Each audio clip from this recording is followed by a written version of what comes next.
Hey, Coach, Friday night, I looked at the score and I thought about you a lot. I'm thinking, man, you had those close losses last year and that one again this year. Just so close yet on Friday. Well, yeah, I mean, it was a game that was definitely within reach. I mean, we scored late in the game. About a minute 30 left to go. We were down 13-6. We hit a long pass on a second down play, and we called timeout to give our kids a chance to rest a little bit and for me to think a little bit. And we came up with a 2-point play that we had a kid open, and the ball was just a little behind and a little high, and he got a hand on it and couldn't come down with it, but he was open. So, we did what we needed to get ourselves in a position to win a game, but we shouldn't have really been in that position. I mean, Tri was a pretty good football team, but, I talking to their coach and stuff, I mean, I saw him at the JV game on Tuesday, and he's like, we told our kids you outplayed us. And, and I'm not putting them down or anything, but that's a coach saying they got outplayed, but yet they found a way to win and we didn't. Yeah. So that's the frustrating part is the close losses that you just don't find a way to win yet. Yeah. Well, Coach, I tell you, that has to feel good, though. I know you're not into moral victories and such, but at least knowing that your football team outplayed them. Well, I mean, we did a lot of good things. I mean, we got a lot of our goals accomplished offensively, defensively, special teams. We probably filled up our goal chart the most we've filled it up all year, but yet, the one that we want, that W, we didn't get to fill. So, it's nice knowing that we're playing better, but, the big issue for us on Friday night was not necessarily them, but us. We had some bad quarterback center exchanges. We had, that led to some bad decisions. And we just put the ball on the ground too many times. We only had, I think we only had 2 losses on fumbles, but anytime you're putting the ball on the ground, you're not getting yards on that play. Exactly. And that hurt us. I really think, we had opportunities to score probably 3 or 4 more touchdowns.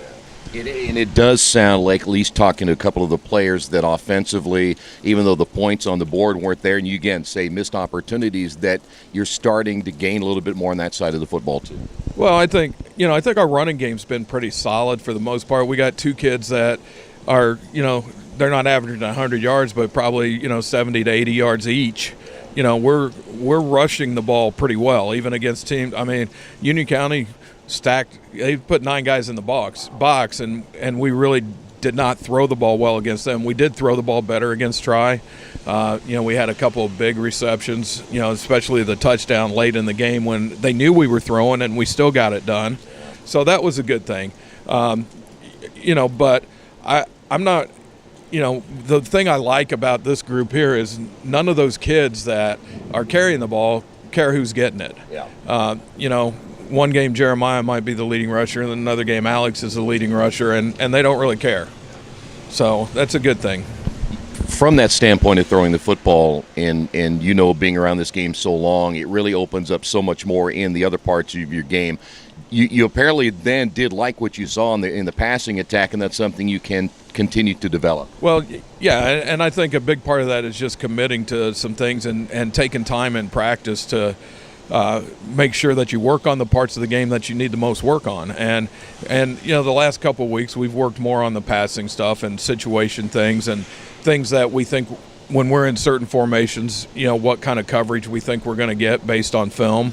And I think that has helped us in the last week or two. And, plus I think Jacob's gained a little bit of confidence also. He was a little disappointed with the first couple of weeks, but, he's a competitor and he wants to be perfect. And, he's got to learn he's not going to be perfect, but he can still be good. Coach, you've gone through the game with Northeastern for so many years. I don't know if there's any surprises between these 2 football teams on Friday night. You probably expect about the same thing. They run that kind of a strange offense that you don't see very often. What do you do to kind of look back and think, what did we do in the years we stopped them or slowed them down? Well, one of the things was like right now when lots of rain helps. Yeah. It makes it a little tougher to do a lot of the double handoffs, the misdirection stuff. The footing's not as good. But we can't count on the weather to stop them. I mean, it comes down to are we going to play our keys right? Are we going to stay disciplined on defense and do the things that we're supposed to? Because it is a different offense. We don't see it very often. But we've seen it enough as coaches that we can tell kids this is what you need to do to have an opportunity, and it comes down to the kids executing. I mean, they move a lot of people around different places, but there's also keys to where the ball's going if we'll read those keys and pay attention. Yeah. Is it and it's also a thing where you can't fall asleep at any time, right? I mean, you got to be focused every play. Yeah, absolutely. I mean, they've got multiple motions and things, and you've got guys coming off the slot or off the wing that can run reverses, and then you got the fullback who can run the little, I call it a fullback belly, where they fake the jet sweep and hand to the fullback. So it's a deception offense, and they've run it well for a lot of years. So and it's worked well for them, and as long as, like I said, as long as we don't get caught up in looking at action and we look at what our keys are and what, there's people that will take us to the football. Yeah. We just got to see those people and make sure we're not watching all those guys crossing in the backfield. I'll get you out of here because I know you're trying to get through the rain and everything, but I want to ask you, from what you see in their defense, are there some things that you look at now you say, listen, we might be able to do a little more this week? Well, I don't know if it's any more. I mean, we've pretty much got most of our offensive stuff in. I'm not adding a whole lot of stuff over the next probably 3 or 4 weeks. There may be, as we get a little bit deeper, stuff that we're doing really well, we might add a little wrinkle to that. But in terms of, is there anything specific they do?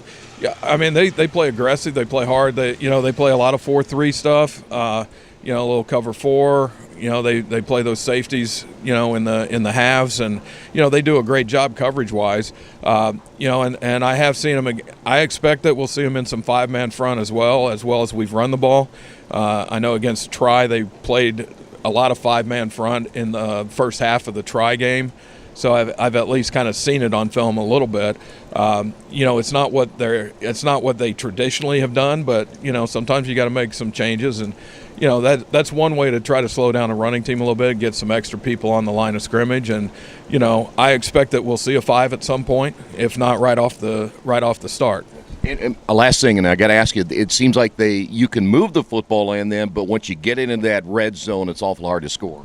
Oh yeah, I mean they toughen up inside there. I mean, and a lot of teams do. I mean, they're trying to defend that goal, and it just and one of the issues with goal line is, you get close, you get inside the 5, we're not professional athletes here, so a lot of teams are going to run the ball in there, and the passing windows are a lot smaller when you get down inside that 10-yard line.